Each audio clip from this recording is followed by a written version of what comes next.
शिवसेनेच्या संजय राठोडांचं यवतमाळ जिल्ह्याचं पालकमंत्रीपद काढून भाजपच्या मदन येरावारांना पालकमंत्रीपदी बसवण्यात आल्यानं शिवसेनेचे पदाधिकारी प्रचंड नाराज आहेत। भाजपवर आगपाखड करत या कटकारस्थानाचा बदला घेणार असून आता भाजप नंबर 1 चा दुश्मन असल्याची गर्जना महसूल राज्यमंत्री संजय राठोडांनी केली आहे। राज्यात सत्तेत असतानाही मोकळेपणाने काम करता येत नाही याचं दुःख आहे असं शिवसैनिकांच्या बैठकीत राठोड यांनी सांगितलं। मित्रपक्षाकडून सातत्याने दगाफटका केला जातोय, त्यामुळे आता जिल्हा परिषद पंचायत समिती निवडणुकीमध्ये भाजपशी युती नाही, भाजपला आडवा पाडून भगवा फडकवू असा निर्धार संजय राठोड यांनी व्यक्त केला।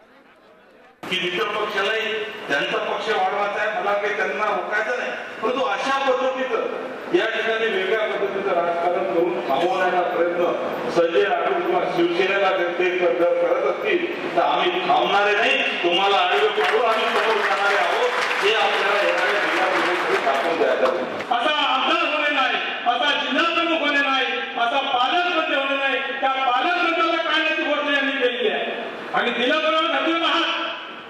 पण ज्याला कोणाला काय माहित नाही, बळावरती इलेक्शन आपल्याला लढायचं आहे, कोणाला सोबत घेऊन नाही लढलो तरी आमची ताकद मोठी आहे, फक्त ती ताकद मोठी राहण्यासाठी तुम्हाला प्रत्येकाला मोठं बल करावं लागणार आहे। झी 24 तास रहा एक पाऊल पुढे।